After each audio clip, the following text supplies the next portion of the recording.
In fondo tutto è affidato alla custodia dell'uomo ed è una responsabilità che ci riguarda tutti.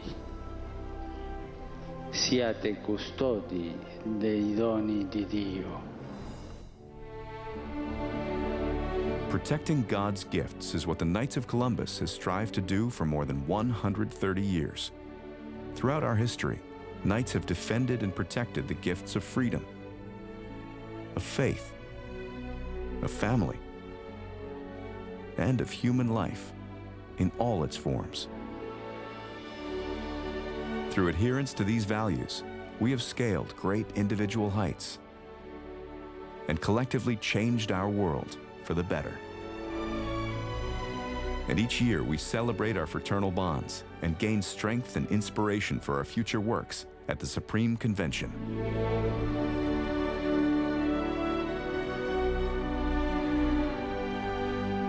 In August 2013, the Knights of Columbus held its 131st Supreme Convention in San Antonio, Texas. Attending were brother knights and delegates representing all 50 states and every province in Canada, as well as delegates from Mexico, the Philippines, Cuba, Poland, and for the first time, knights from Ukraine and Lithuania. And so in this city named for St. Anthony, a spiritual son of St. Francis, I announce this year's convention theme taken from the first homily of our Holy Father, Pope Francis. Be protectors of God's gifts. Evangelization, immigration, and a desire for freedom shaped our continent and this great city. And if there is a common thread, it is that our faith, our lives, and our freedom are gifts from God that must be protected. The convention's opening mass was celebrated by San Antonio Archbishop Gustavo Garcia Siller, 11 cardinals, and more than 100 archbishops, bishops, and abbots from around the world.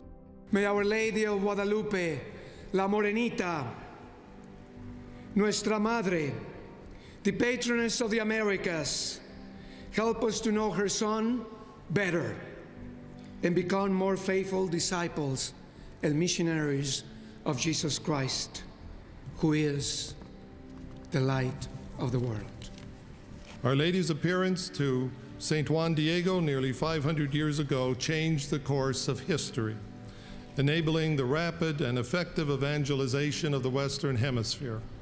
And now, for the first time ever, the American continent has the honor of counting one of its own as successor to the Apostle Peter as Bishop of Rome. Excitement was evident throughout the convention over the election of Pope Francis, who sent a personal greeting to all brother knights. He has asked me to convey his warm greetings to all in attendance, together with the assurance of his closeness in prayer. He has also asked me to express his esteem for the ideals of faith and fraternity embodied by your order, his commitment to the Church's mission, and the many works of charity and evangelization witness undertaken by the Knights in their local councils, parishes, and communities. The convention also featured the premiere of a new Knights of Columbus produced documentary film on the life of Pope Francis. The film reflects one of the many ways the Knights have worked to introduce our new Holy Father to a global audience. In his annual State of the Order address, broadcast live around the world on 3 Catholic TV networks, the Supreme Knight announced that for the 13th consecutive year, the Order set new records for charitable donations and volunteer hours. He tied this success to the example set by Pope Francis. Our new Pope sets an example for every member of the Knights of Columbus, and he calls on each of us to see every human life as a gift. While charitable giving in the United States grew by 2% last year, charitable donations from the Knights of Columbus grew 3 times as fast. And that increase of more than $9.4 million set a record of more than $167 million. Our charitable service helps the temporal needs of our neighbors, but our personal witness of charity can also evangelize through a witness that expresses our Lord's love of those in need.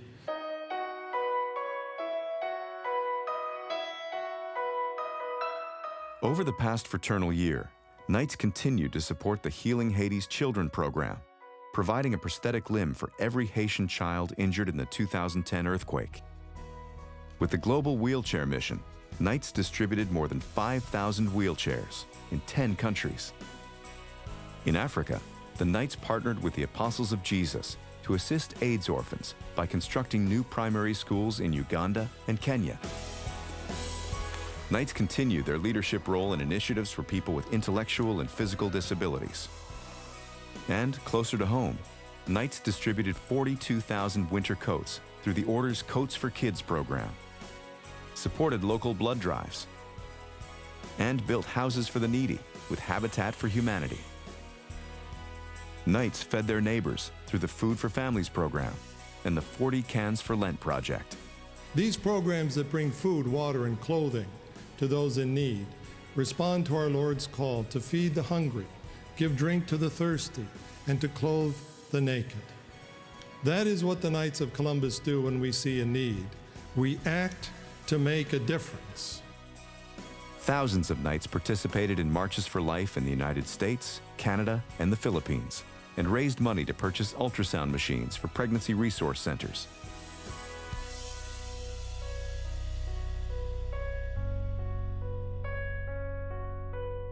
Overall, our councils worldwide donated more than $3.3 million to help victims of disasters last year.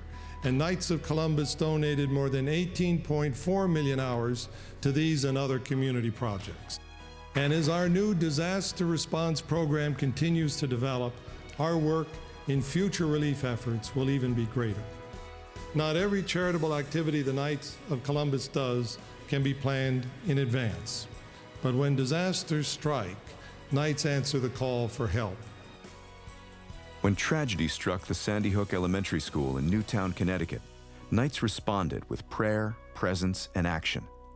Knights also supported victims of Hurricane Sandy, the devastating tornado that struck Moore, Oklahoma, the Texas industrial explosion in West Texas, and Typhoon Pablo in the Philippines, to name a few.